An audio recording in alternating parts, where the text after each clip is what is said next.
Texas boxing scene is here with El Gallo Fino, Sammy Castaneda, undefeated, 140-pound prospect, future world champion, and one of the real good guys, one of the real good stories in all of boxing. Sammy, it's good to see you again. It's been a while. How have you been, and what's going on?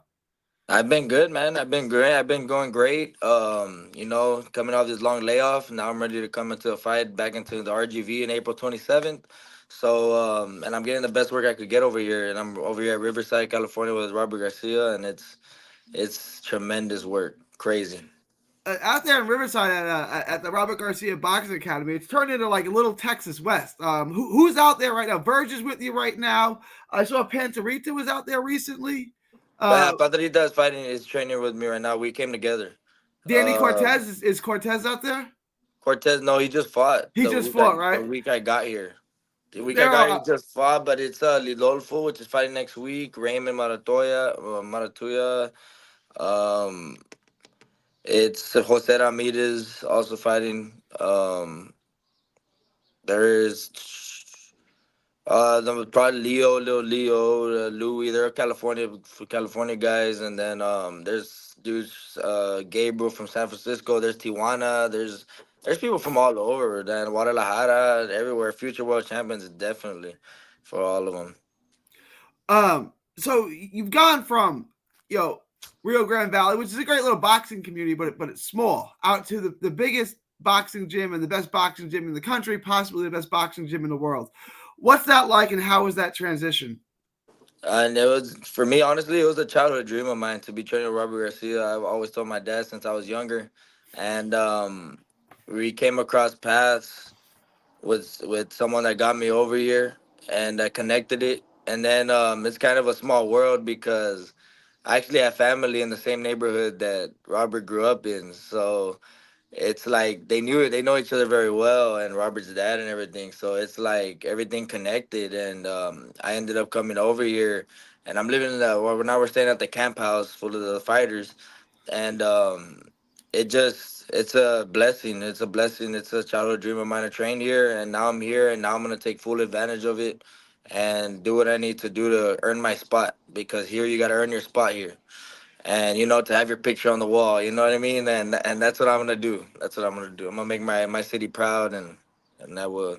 I think we're the first ones from the RGV to train with Robert, if I'm not mistaken. That's what he told Probably, me. yeah. I can't think of anyone else. I mean, probably, yeah. Yeah, that's it. Um, you got like you said, Lindolfo. You got Ramirez. I mean, for your weight class, 140 pounds, that's the best sparring in the world, right there at your gym. Iron sharpens iron. I'm guessing you've sparred with those guys. How has that gone, and how has that improved Sammy Castaneda at this stage of your career? It's improved like crazy, man. It's because the way they spar here is different than other places I've seen spar, like other sparring people.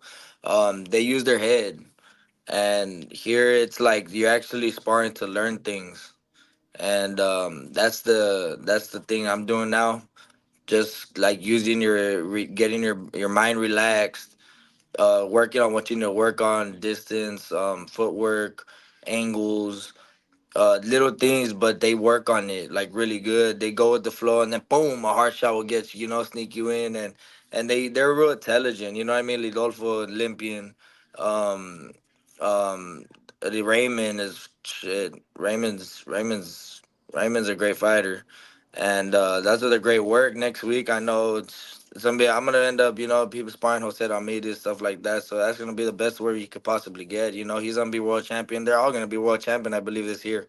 Former So, unified 140-pound world well, champion, yeah, knocked out Jose, Hooker yes, and unified two of the belts at 140.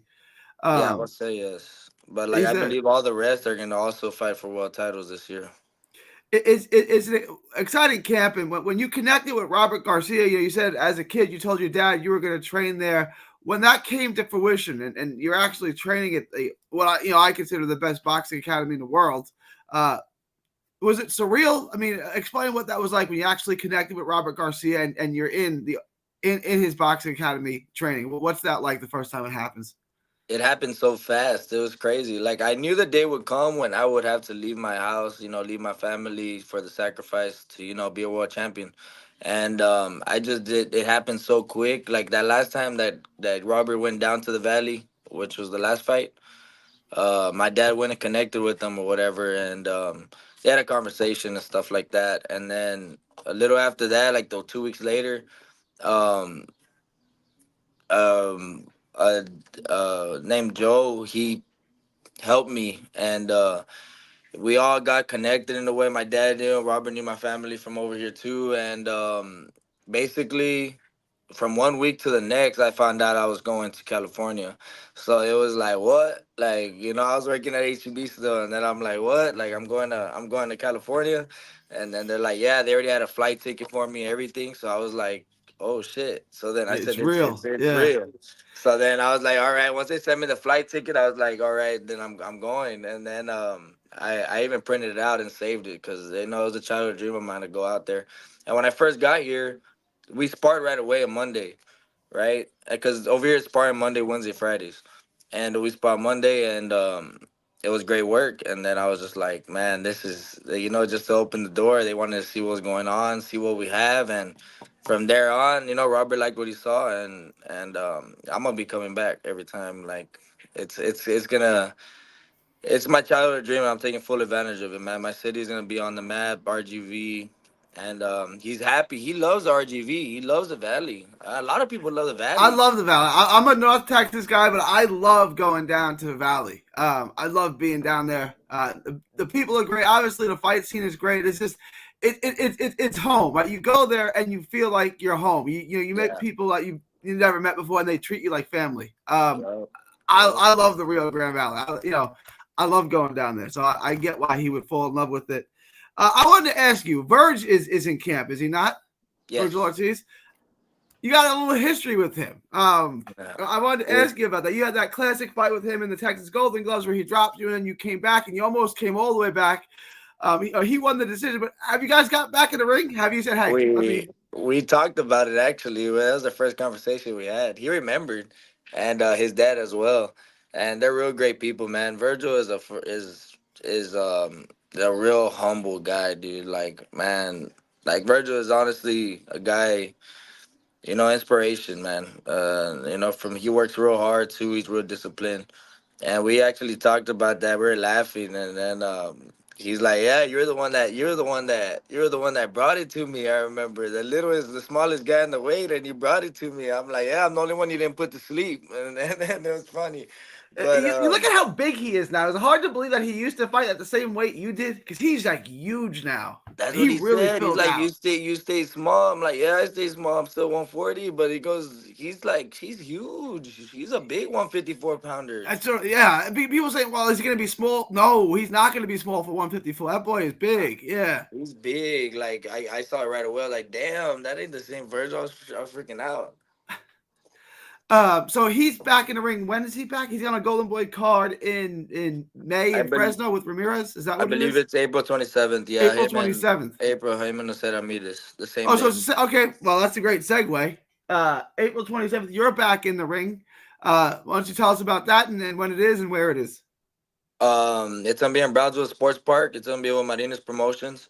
Um, right now I'm scheduled to be the co-main event, and it's my return to the ring. And then we have fights planned after that as well. And this fight is gonna be my return. It's gonna be what 8 months, I believe. 8 months out of the ring. I know I had the little knee injury, and then fights were canceled shows and stuff like that. But now we're working for the present and the future, and I'm that's why I came over here to get more ready because I know the time's gonna come already. I'm already 11-0. Time's gonna come where I'm gonna get the opportunity, so I'm gonna need to take advantage of it. And there's no other place to get ready for that opportunity than here and RGBA, and it's gonna come, man. It's gonna come. This fight is gonna be you're gonna see a lot different. The different everything basically. Coming to a world class gym like this is definitely crazy, and I appreciate everybody that helped me to get to this point. Everybody that helped me in my career, my former trainer, stuff like that too. And then now that I'm training with the world class trainer, it's a lot different. I believe this fight is gonna be the beginning of something very special. I wanted to ask you about that. You are in a world class gym, and a bunch of years ago, Robert Garcia told me that Virgil Ortiz worked harder than anyone he's ever seen. He's never seen anyone with the work ethic of Virgil Ortiz. And I've heard that from other trainers too. But now he's got Sammy Castaneda. What is Robert Garcia saying about Sammy Castaneda's work He's real ethic? happy. He's real happy. He says at work every day I come to the gym. I always try to be the first one and the last one out. Every day I'm always trying to be the last one out. Yeah, I do sit ups stuff like that after just to keep on going. The workouts here are a lot different. Monday, Wednesday, Friday, like I said, is sparring and then strength and conditioning, and it's tough. The strength and conditioning is tough. Shout out to Dr. Charles. Um, it's great work. We're all a team here though, so that's a great thing. It's just like when we're sparring, we're not. You know what I mean? We gotta look good for our own. That's what I like about here. But then after we get out the ring and sparring, we're like, "What's up, boom?" We're good. We're good friends. We have to come back to the camp house. It's all support. But when it's time to do it in the gym, stuff like that. Each man is his own. You know what I mean? And that's what I like. It's very motivating to see all the champions working out right next to you. Throwing fucking fast power combos, and then I'm gonna be like, I gotta throw it too. Keep the high intensity and stuff like that. It's um, it's a blessing. It's a blessing, man, to be here, and it's a big difference. It's great to hear you're energetic. Are you still the first one in and the last one out? Oh yeah. That hasn't changed, I'm right? trying to Still be. I'm got that trying. dog in you. I can't. Yeah, if I see some, I can't be the first. I can't be leaving when there's still people in the gym. I I can't want to say ask you a this. question because Jason Williams, the point guard that played for the Bulls, told the story where he was shooting and Kobe came in, and Jason Williams finished his workout, and Kobe shot for another 45 minutes. And Jason Williams was like, "Why did you work out so long?" He said, "I had to let you know that no matter how hard you're willing to work, I'm going to work harder than you." I kind of see that mentality in you. Is it a psychological thing where you just in your head you have to outwork everyone? Like if you see someone working, you have to stay harder, stay longer, and work harder than anyone else. Is that part of your makeup? Pretty much, honestly, yeah. That's always what I've done, and that's just the mentality I always had. I don't know. It's just something in me. It's just something in my head that I have like nailed to my head. So I'm always trying to outwork everybody. It's just a war. You know what I mean? That's how I see it. And in this sport, you gotta really, you gotta have that work ethic. Because I've seen people that don't have that work ethic and they get really hurt. So yeah. I, I've had the same conversation with Eddie Vasquez, and it's really true for you. And there's no shortcuts in life. Like, how did Sammy Castaneda go from rock bottom to here? Look who's here. Look, sorry, Gary. Look who's here. Who is it? We're fighting next week. Oh, what's up, champ? How are you? Good, and you? Good, good, good, man. How you Saludos. been? How's camp going? Very good, very good. Just finished training right now. God bless, champ. Best of luck. When are you fighting? Next Friday Next Friday? Where about? in Arizona. Oh, you're right on the top rank card. Yeah, yeah, yeah. Mondays, yeah. Yeah. I'm sorry. That's right. Orale, nice to talk to you. Best of luck to you. How's Sammy giving you good work? Yes, a lot of good work. Good sparring. Good. He's tough as hell, right? He's tough as hell. Yes, he's... Ay, cabrón este güey. Saludos, and thank you for the support. Oh, no doubt. Thank you, sir. Yes, Thank sir. you. Vale, pa. Yeah, no, yeah. He just got back. I forgot he's fighting on that top rank card Yeah, it's in Valdez. Arizona. It's Raymond too. Yeah. They're I both knew fighting. Raymond. I forgot. Yeah. Uh, how's Lindolfo's power? Is it real? Yeah, it is real. It's It real, is right? real. He does have good power. I'll say that. He knows when to land it too. You sparring a guy like that who is one of the most touted 140 prospects to come along in a long time. You hold your own with him. You give him good work. Does that give you the confidence that you need? That like I can literally stand in with anyone in the world. Like I'm trading with Lindolfo. Does it give you that confidence that like you're at the highest level that you can operate with anyone? Oh yeah. The confidence here, even with Raymond too. I sparred with both of them, and then they had me sparring Lindolfo a lot for this fight. So yeah, it does give me the confidence. Just working alongside them, and then the sparring, and They keep telling me eso se me dale, dale, like, you know what I mean, like to keep putting pressure and stuff. I put a lot of pressure, you know me, and I get and I would. That's just good. It's just great work for both of us. It benefits both of us. 'Cause I know the guy he's fighting has puts a lot of pressure. So he's fighting, and he fights tough dudes. I was seeing this. We're still talking about it, and yeah. So it benefits both of us, and it does give me the confidence though that I'm hanging with these guys. And now Robert told me that I'm gonna be sparring Jose next week. So There you go. It doesn't get any higher than that. Arguably the best yeah, 140 pounder in the world. Uh, Going to Robert Garcia's, what's the biggest change? What's the biggest adjustment you had to make from where you were in the valley to where you are now? What's the biggest adjustment in camp? just the mental. Um, um, Being able to really learn and listen to what they're telling you, and that's the thing, you know what I mean. Like here it's I'm glad because here, like, you got to earn your spot, and that's what I feel like pushes me even more. Like I'm gonna earn it, and I want my picture on that wall, because I don't know if you know, like in RGBA everybody, Yeah. their pictures on the wall, and you got to earn your spot there. It might take 4 fights, 3 fights, 5 fights, but it takes time. And Panterita just got his picture on the wall. You know what I mean? After like what, 4 fights. Yeah. So I mean, that's, you gotta just be disciplined, dedicated. They see everything. They look at everything. So that's what I'm. You know what I mean? I got something to prove. That's what I think is different. So, yeah, I wanted to ask you that. The sparring with Delgado, where have you improved the most in your game? I mean, you've come so far so quick, right? But where have you improved the most since you've been out here with Robert Garcia? Like, what aspect of your fight game has you said, okay, this is really sharpening up? Using my head in the ring, knowing when to go in, knowing when to get out. Technical, because these guys, if you do something wrong, you always got to be in your A game, and that's what I think. Because if you do something wrong, you're gonna pay for it, and you're not gonna pay for it with a light punch. You're gonna pay for it with the hard punch. You know what I mean? Yeah. And that's the thing. Like, I think it's mental. Like, I'm more relaxed now. I'm looking at everything. Um, just knowing what to do, when to do it, and I think that was a problem for me more back then, because back then I would just, it was just, Vergas was just punching. You know what I mean? Like, let's go, pressure, pressure, volume punching, stuff like that. But over here, they teach you how to do that, but get smarter with it too, and use it to your advantage, and just use your head more while putting pressure at the same time. But knowing when to get out, when to go to the body, when to go to the head, stuff like that. It's a lot more complex here, and that's what I'm getting used to right now. It's my third week here, and today actually he gave us a day off. He gave us the day off, which is rare over here. But if he sees the way you Yeah.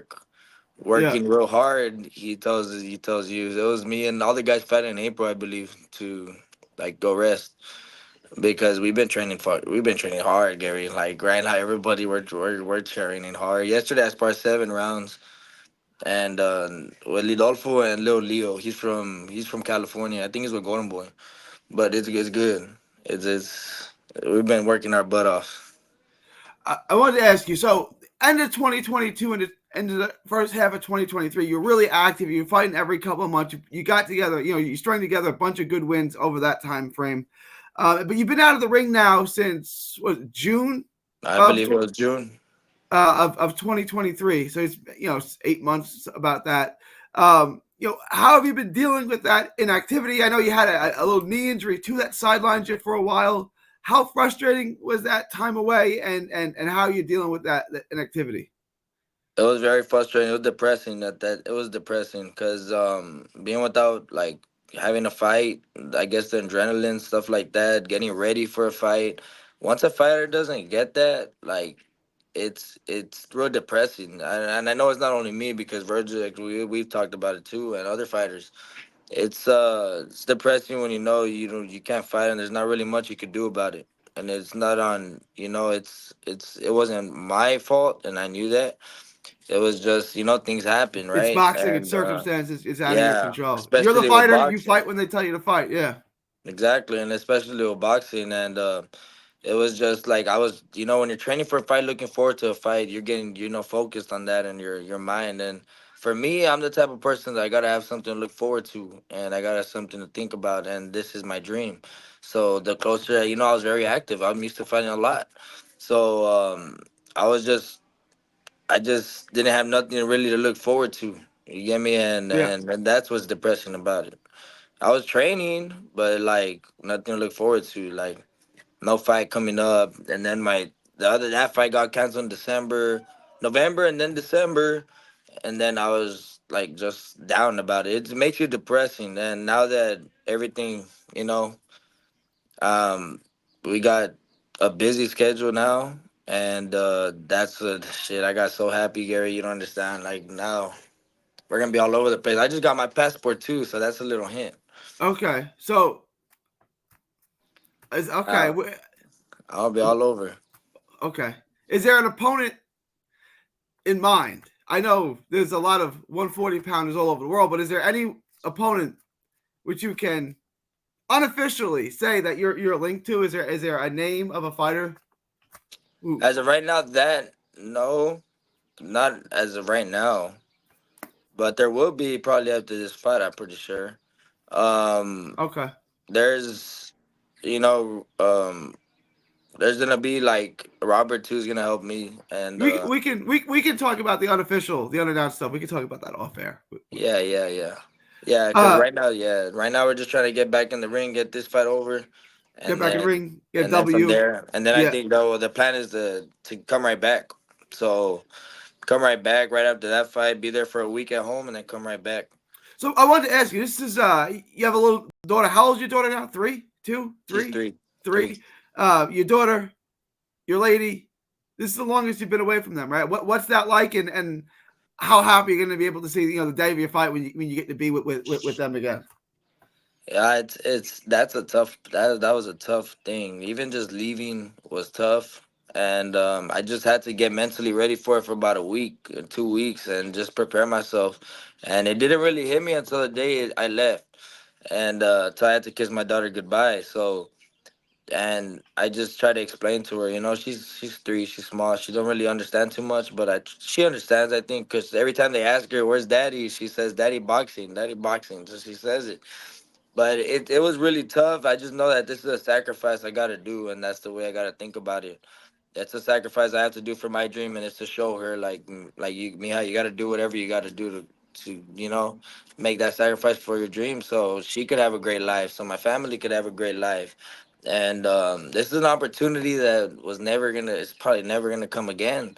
So I just knew I had to take full advantage of it, and yeah, that was the really hard part. I talked to her every day, FaceTime I was them, going to say, have you been everything. able to FaceTime and talk to her? That's Yeah, cool. Yeah. yeah, we FaceTime every day, and I just can't wait to go back home. We already have a trip planned, so I could, after the fight, to take her to Slitterbond or something, or go SeaWorld, something like that. And I already have a trip planned. So we're gonna take advantage of it while I'm there. And then I had to sacrifice a lot of my time this year, and we already talked about that. And with Robert and everything, I'm gonna have to sacrifice a lot of time coming over here because we have a busy schedule. And so hopefully next year we get that big opportunity. Hopefully, no one deserves it more than you, and get a couple of wins, get back, back in the swing of things, and you know, you'll be there in short order for sure. You put in the work. Now it's just getting the wins, and you can certainly Yep. do that. I wanted to ask you: there's a fight coming up April 20th in your weight class. Ryan Garcia, Devin Haney. How Oh does yeah. that go down? I think Devin Haney is gonna. I think honestly, the way Ryan, I don't know what Ryan is doing. I don't know if it's a act or what, but it's uh, it's really crazy. I never saw something like that, but I feel like I feel like honestly he's doing it on purpose, just so Devin Haney could think he's not training, and so Devin Haney could look over him. Yeah, I feel like that's what's going on. I don't know, but I feel like Devin Haney just better be on his P's and Q's. I'll say that. He better be on his P's and Q's because he better not underestimate him because then he might get slapped. But Devin Haney, I believe Devin Haney's gonna take it. I don't really see. I see the same thing. I think Devin Haney pretty much dominates the fight, but uh, I Eight. believe he might stop him if this is true what he's doing. I think he's gonna stop him in the He, later he, rounds. he could. April 27th, you're back in the ring, not far from your hometown, Brownsville, on a Marina's promotions card. If you're in the RGV, if you're in the area, how do they get tickets? Do they come to you, or how do they come see you fight on the 27th? Yeah, they could contact me, message me, and on Instagram, that boxer underscore 1303, Facebook, Sammy Castaneda, and I could get them in contact with my team and my team down there, and they already have the tables and tickets. All the front row tables are already sold. So now we got a couple more tables left from the 800s. Gary. We're gonna sell it out. These guys So got a huge travel. He's got a huge cheering section that travels with him too. Sammy yeah. Castaneda, it's an honor and a privilege. Looking forward to talking to you after you get that win on April 27th. Tell everyone where they can find you on social media. Facebook, Sammy Castaneda, Samuel Castaneda Delgado Fino. That Instagram, that boxer underscore 1303, and TikTok, that boxer underscore 1303. I appreciate your time, champ. God bless. Yeah, thank you, Gary. You have a good one, man. You too.